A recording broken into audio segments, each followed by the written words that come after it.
Captain Mark Thompson floated in the observation module of the International Space Station, staring out at the endless sea of stars. His regular shift had just begun, and he expected another routine day of scientific experiments and station maintenance.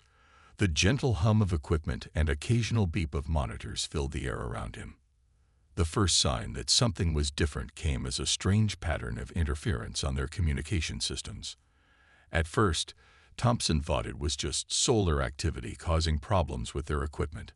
But as he watched the patterns on the screen, he realized they were too regular, too structured to be natural. "Control, are you seeing this?" he called down to Earth, his eyes fixed on the flickering display. "We're picking up some unusual signals from the outer solar system." The response from Mission Control was immediate.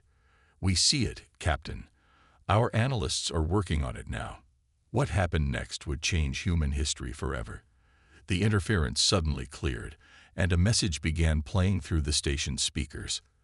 The language was unlike anything Thompson had ever heard before, but somehow the meaning came through clearly in English, as if the message itself was adapting to be understood. "This is Fleet Commander Rox of the Stellar Confederation. Our fleet of 300 ships is stranded in your solar system's outer boundary. We require immediate assistance. Our faster-than-light drives have failed, and life support systems are degrading. To any civilization receiving this message, we request urgent aid." Thompson's heart raced. After years of wondering if humanity was alone in the universe, not only had they found alien life, but it had found them first and needed their help. The next 24 hours were chaos. Earth's government scrambled to respond. Military forces went on high alert, and scientists worked frantically to verify the message's origin. Space telescopes confirmed it.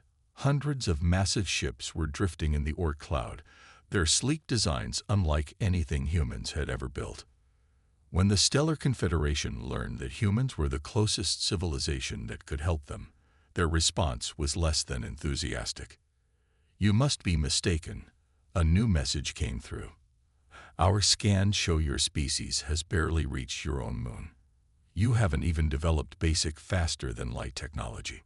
Thompson, now the primary human contact with the aliens, tried to keep his voice steady as he replied. "We may not have FTL drives, but we have other skills. Tell us more about your problem." The aliens' explanation was complex. Their ships used something they called quantum fold drives to travel between stars. During their journey through this sector, they encountered an unknown phenomenon that caused all 300 ships to drop out of faster-than-light travel simultaneously. Every attempt to restart their drives had failed. "Our best quantum engineers have tried everything," Fleet Commander Rox explained, frustration evident in his translated voice. "The drive matrices are intact, but they won't activate. We have perhaps 2 weeks of life support remaining." Earth's leaders debated what to do. Some argued it was too risky to help an unknown alien civilization. Others saw it as humanity's chance to prove itself among the stars. In the end, curiosity and compassion won out. Humans couldn't just let thousands of aliens die in their solar system. "Fleet Commander," Thompson transmitted after receiving authorization from Earth's hastily formed Emergency Response Council. "We would like to help. We request permission to send our engineers to examine your ships." There was a long pause before the response came. "You must understand, Captain Thompson. Our technology is far beyond your current development level. We appreciate your offer, but what could your engineers possibly do that our experts haven't tried?" Thompson smiled as he looked down at Earth through the station's window. "Sometimes, Commander, a fresh perspective is exactly what you need. And if there's one thing humans are good at, it's finding unusual solutions to difficult problems." After another long pause, the response finally came. "Very well, Captain. We accept your offer of assistance, but please understand, you will be responsible for the lives of everyone in this fleet. Do not make promises you cannot keep." "Understood, Commander," Thompson replied, already thinking about the massive challenge ahead. "We'll begin preparations immediately." The greatest engineering challenge in human history was about to begin, and nobody on Earth knew if they were ready for it. James Walker stood in front of the massive screen at NASA's Mission Control, studying the technical diagrams the aliens had sent. As Earth's leading expert in spacecraft propulsion systems, he had been immediately called in when the alien fleet's distress signal reached Earth. Dark circles under his eyes showed he hadn't slept in days, but his mind was sharp as ever. "This doesn't make sense," he muttered, tracing his finger along the complex patterns of the alien FTL drive schematics. The other engineers in the room watched him carefully. Walker had a reputation for seeing things others missed. "Look at this," he said suddenly, pointing to a particular section of the diagram. "They've added backup systems to their backup systems, redundancies to their redundancies. They're so worried about quantum field stability that they've overcomplicated everything." The alien engineers, watching through a video link, seemed offended. "Our drive systems represent 10,000 years of technological advancement," one of them stated firmly. "The complexity is necessary for faster-than-light travel." Walker shook his head. "Sometimes, the more complex a system becomes, the more ways it can fail. We humans learned this lesson the hard way with our own spacecraft." He paused, remembering old space disasters from Earth's history. Sometimes the simplest solution is the best one. The aliens were skeptical, but they were also running out of options. Their life support systems were failing faster than expected, and Earth was their only hope. After several hours of debate, Fleet Commander Rox finally gave permission for Walker and his team to examine one of their ships in person. The journey to the stranded fleet took 3 days using Earth's fastest chemical rockets. Walker spent the time studying every detail of the alien technology they had been given access to. The more he looked, the more convinced he became that the aliens had lost sight of basic engineering principles in their rush to create ever more advanced technology.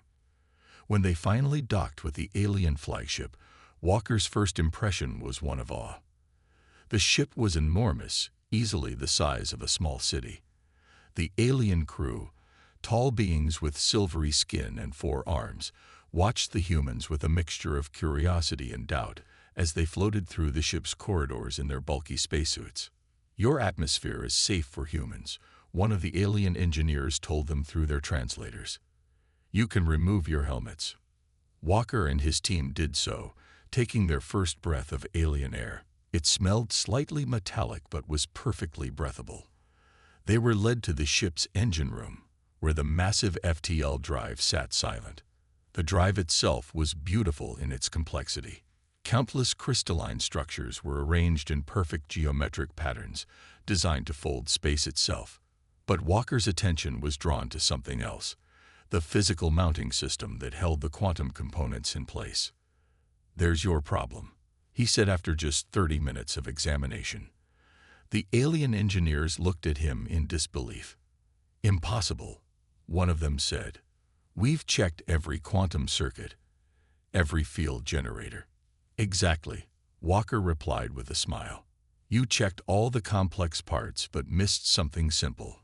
Look here." He pointed to a set of standard mechanical bearings. "These aren't just mounting points, they're part of the field generation system. They're supposed to rotate in perfect synchronization with the quantum fluctuations, but they're stuck because the lubricant degraded after passing through that anomaly you encountered." The aliens stared at him, then at the bearings, then back at him. That's not possible," one of them stuttered. "The quantum field matrix. Doesn't matter how complex your quantum fields or if the physical components can't move properly," Walker explained. He reached into his toolkit and pulled out a small tube. "This is a graphene-based lubricant we developed for our Mars rovers. It should work even better than your original system." The aliens watched in stunned silence as Walker and his team spent the next hour carefully cleaning and lubricating the bearings. When they finished, Walker stepped back and nodded to the alien engineers. "Try it now." With obvious doubt, they initiated the startup sequence. The crystal matrices began to hum, and for the first time in weeks, the quantum field stabilized perfectly. The drive was working again. Fleet Commander Rox's voice came over the ship's communication system. "How? How did you do that? Walker smiled. Sometimes you need to step back and look at the basics.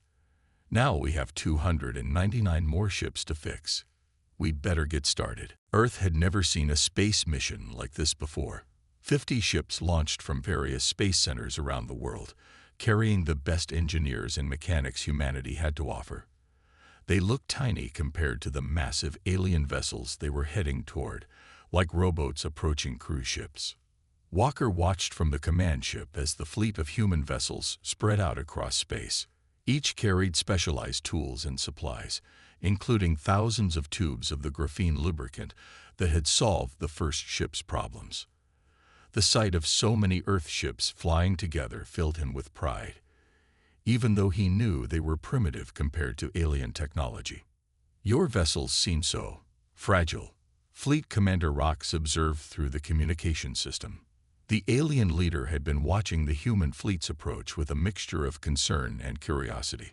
They may not be pretty, Walker replied, but they'll get the job done. Sometimes the simplest tools are the most reliable. The situation had become more urgent. In the week since they'd fixed the first ship, life support systems across the alien fleet had continued to deteriorate. The air recyclers were failing, and temperature control systems were becoming unstable. They now had less than 7 days to fix all 300 ships. Team leaders, report in. Walker called over the radio as the human ships reached their assigned sectors of the alien fleet. Team Alpha, ready to begin. Team Beta, in position. Team Gamma, docking now. One by one, the teams of human engineers reported in. Many had never worked in space before this mission, but they were all experts in their fields. Mechanics who could fix anything with an engine, engineers who had designed spacecraft, and technicians who kept Earth's most complex machines running. They were humanity's best hope. The work was challenging. Each ship's drive system had its own quirks, and not all of them could be fixed with just new lubricant. Some needed mechanical adjustments that the aliens had never considered necessary. The humans found themselves teaching the advanced alien engineers about basic mechanical principles that their civilization had forgotten centuries ago. Watch how the vibration changes when I adjust this mounting bracket. A human mechanic named Tom showed an alien engineer. Your quantum fields are perfect, but they need solid physical support to work properly. The alien watched in amazement as the human's simple adjustment brought the drive's efficiency up by 40%. All across the fleet, similar scenes were playing out as humans found ways to improve the alien technology using basic engineering principles. But they were running out of time. The temperature in many ships had dropped to dangerous levels as life support systems failed. Some alien crew members had to be evacuated to the ships that were already repaired.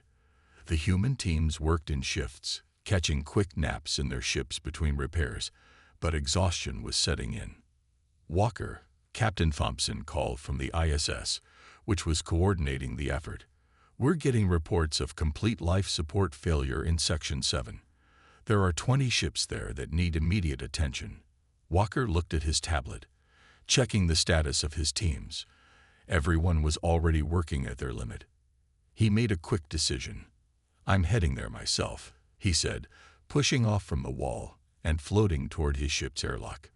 And I'm calling in our reserve teams. Reserve teams? Fleet Commander Rox asked. You have more engineers. Walker smiled as he checked his spacesuit seals. Not exactly. I called in every mechanic, plumber, and maintenance worker who was willing to come up here. People who fix things with their hands every day. They've been waiting on our support ships, learning from our progress so far. Maintenance workers, the alien commander sounded confused. To work on advanced starships. Commander, Walker said as he prepared to launch his ship toward Section 7.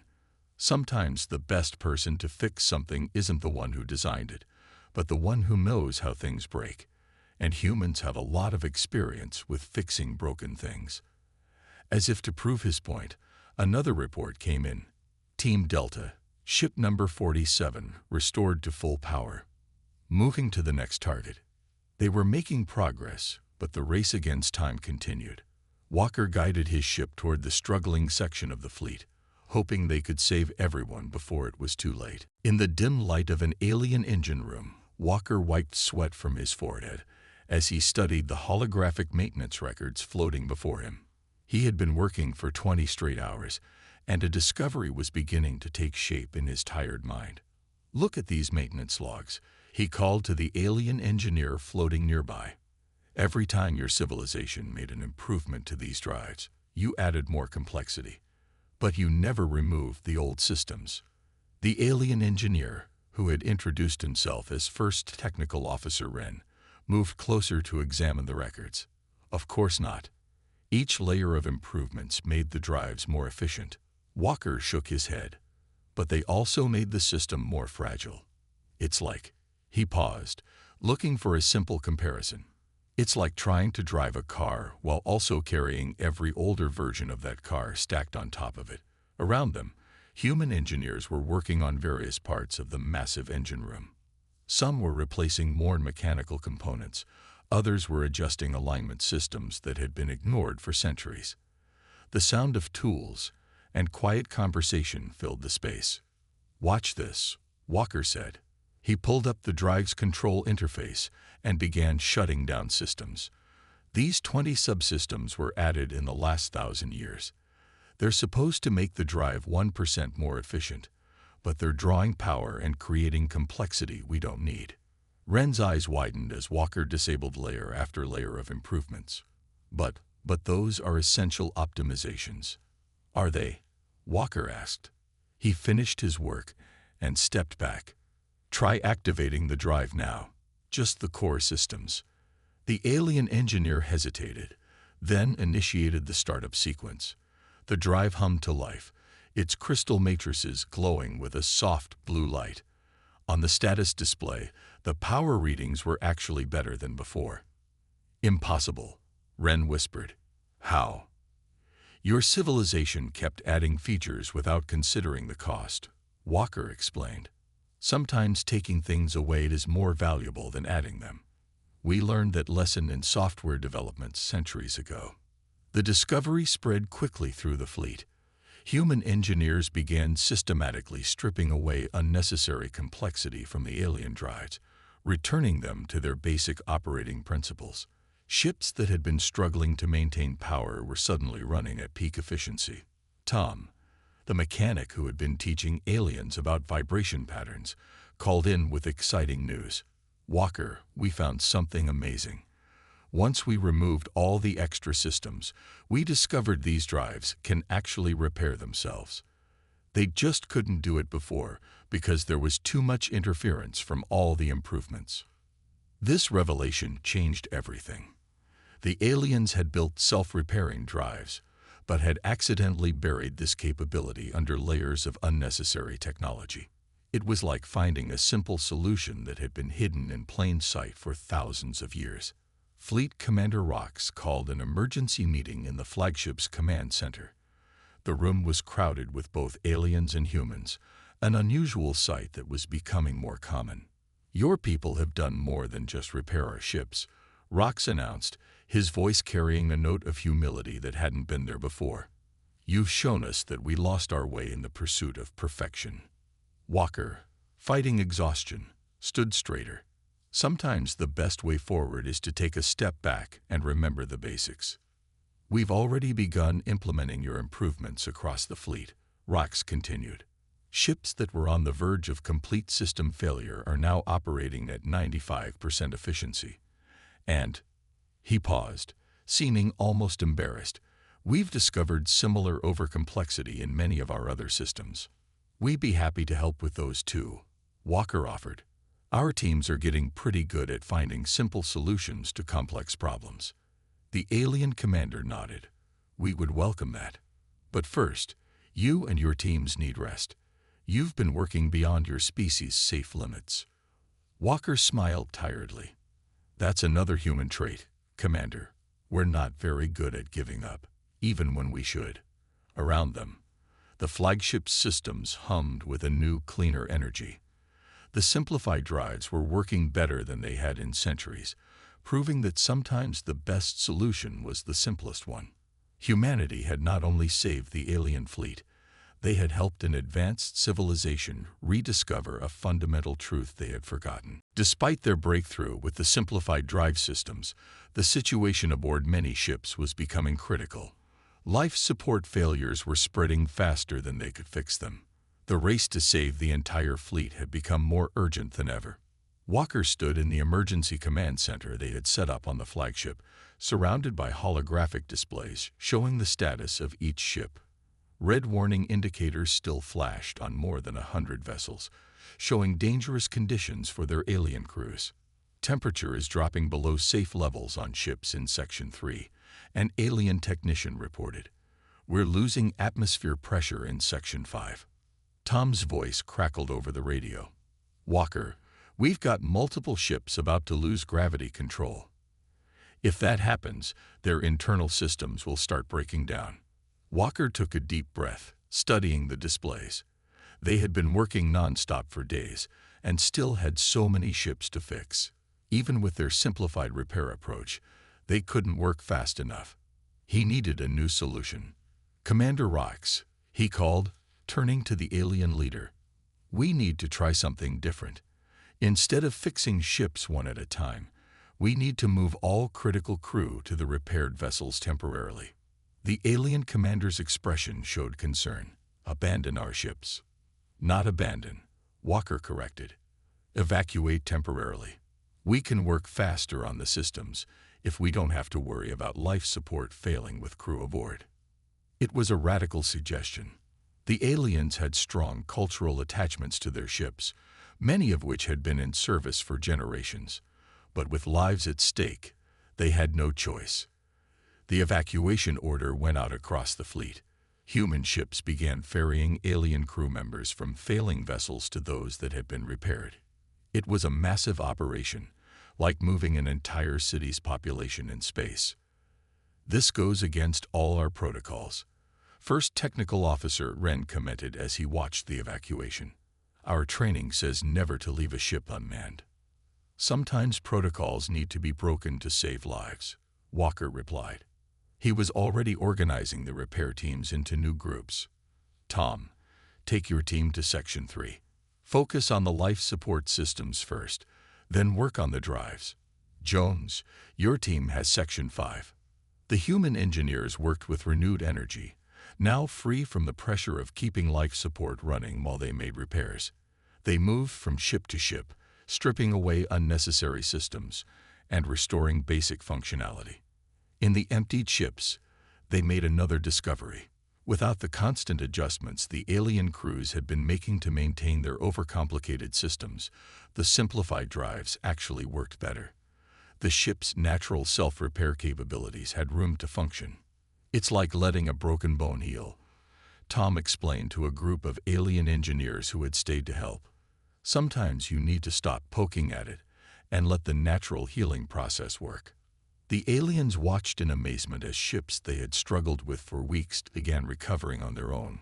Once the excess systems were removed, it went against everything they had believed about their technology. Hours turned into days as the human teams worked tirelessly. Walker moved between ships, coordinating efforts and solving problems as they arose. The number of red warning indicators on his display slowly began to decrease. Ship 157 restored to full power, came a report. Life support stable on vessels 162 through 165. Another team called in. Section 5 gravity control restored, Jones announced. Walker checked the main display. They had passed the halfway point. More ships were now operational than failing. But exhaustion was taking its toll on the human teams. You need to rest, Commander Rox insisted, seeing Walker sway slightly as he studied the reports. Your people have been working beyond normal safety limits. We'll rest when everyone's safe, Walker replied. Though he knew the alien was right. The human teams were running on determination and emergency stimulants. But they couldn't stop now, not when they were so close to saving everyone. A new alarm suddenly blared through the command center. One of the evacuated ships was showing signs of cascade system failure. a chain reaction that could damage nearby vessels. Walker straightened, pushing aside his exhaustion. "Get me a ship ready," he said, already heading for the airlock. "We're not losing anyone today." The race against time had entered its final, most dangerous phase. The failing ship loomed before Walker's small rescue vessel, its hull dark except for the occasional flash of malfunctioning systems. Warning sensors screamed about the growing instability within its power core. If they couldn't stop the cascade failure, it would take out at least 20 other ships in the nearby area. "All teams, clear the danger zone," Walker ordered through his radio as he piloted his ship closer. "This one's too risky. I'll handle it myself." "Negative," Tom's voice crackled back. "I'm already inside the engine room. You taught us never to work alone, remember?" Walker smiled despite the tension. He should have known his team wouldn't let him face this alone. As he docked with the struggling vessel, he could see 2 other human ships approaching from different angles. Inside, the ship's corridors were eerily quiet without its crew. Emergency lights cast strange shadows as Walker made his way to the engine room. He found Tom already deep in the drive systems, working by the light of his helmet lamp. "It's worse than we thought," Tom said, pointing to the drive's main control panel. "The quantum matrix is collapsing. All our previous fixes are failing." Walker studied the readings. The simplification process they used on other ships wasn't working here. The cascade failure had gone too far, corrupting even the basic systems they'd been relying on. Then he had an idea.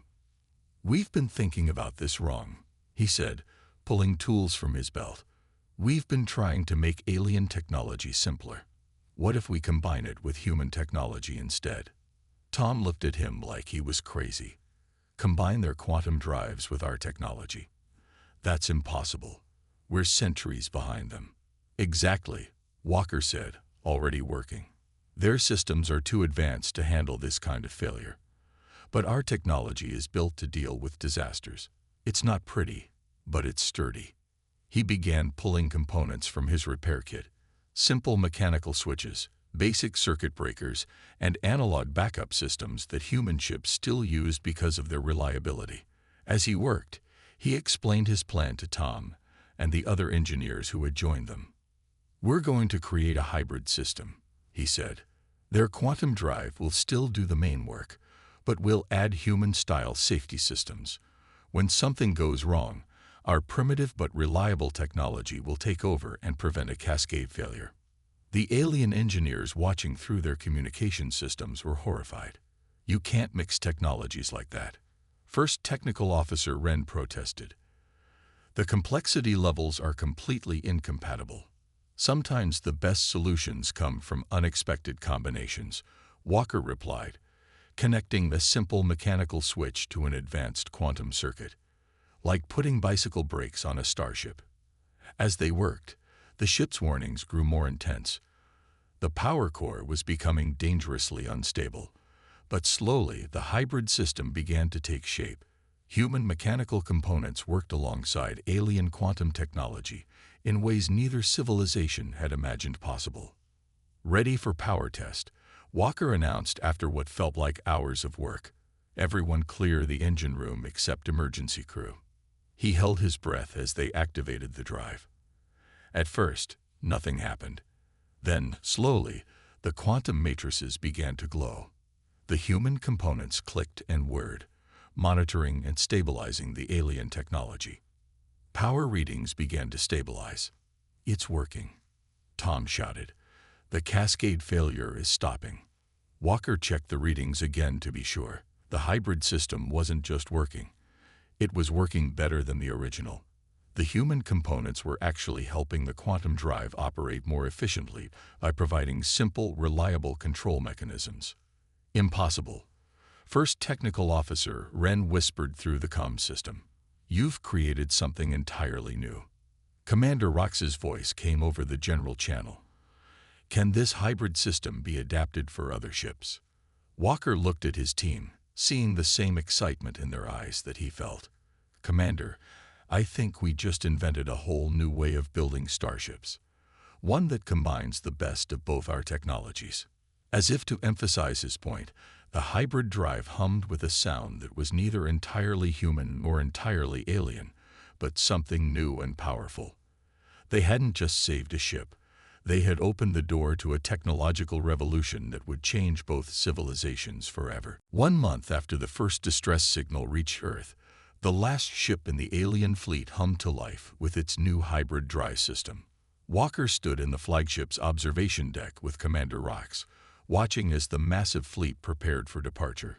Each ship now carried a combination of advanced alien technology and simple human engineering, a blend that had proven more reliable than either civilization had imagined possible. "Your people have done more than save our fleet," Rox said, his voice carrying genuine respect. "You've changed how we think about technology forever." Walker smiled, remembering how different things had been just a few weeks ago. "And your technology has opened up new possibilities for humanity. I never thought I'd see faster-than-light travel in my lifetime." The deck was crowded with both humans and aliens, all gathered to witness the fleet's departure. The past week had been filled with knowledge exchange between the two civilizations. Alien engineers learned about human mechanical principles, while Earth scientists studied the basics of quantum drive technology. "The Council of Civilizations has reached a unanimous decision," Rox announced, turning to address everyone present. "Earth is being offered full membership in the Stellar Confederation, effective immediately." A cheer went up from the gathered humans. It was unprecedented. Most civilizations had to wait centuries after developing FTL travel before being considered for membership. But humanity had proven itself in ways no one had expected. "There's more," Rox continued. "We're establishing a joint engineering academy here in your solar system. Both our peoples have much to learn from each other." Tom, who had been helping install the last hybrid drive, floated over to join them. "Does this mean we get to keep tinkering with your ships?" "Better than that," Rox replied.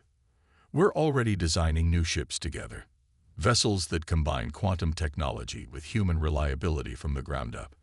The first one will be ready for testing in a few months." The news spread quickly through both fleets.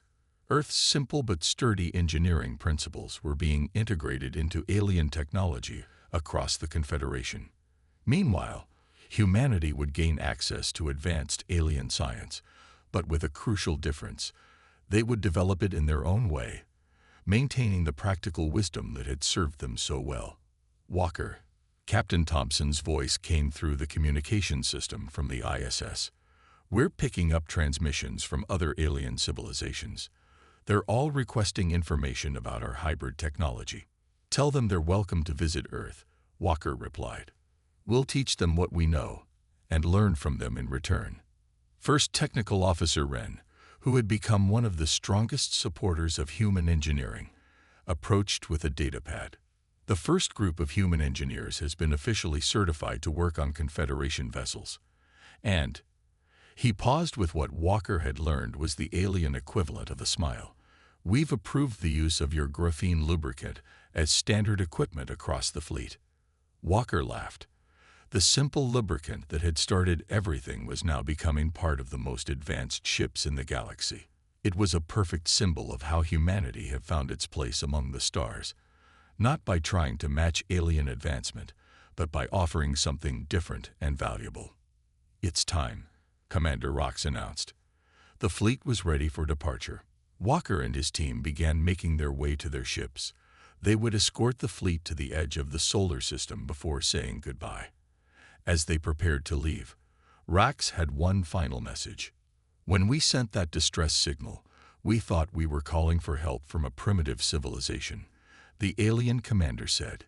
"Instead, we found teachers who reminded us of something we had forgotten: that true advancement comes not from complexity, but from wisdom." As the massive fleet engaged their hybrid drives, a new chapter was beginning for both civilizations. The stars that had once seemed impossibly distant were now within humanity's reach. And somewhere out in the galaxy, alien engineers were learning to appreciate the value of keeping things simple. Walker looked out at the gleaming ships, each one a testament to what could be achieved when different cultures worked together. The rescue mission that had started with a desperate call for help had become something much more, the beginning of humanity's greatest adventure.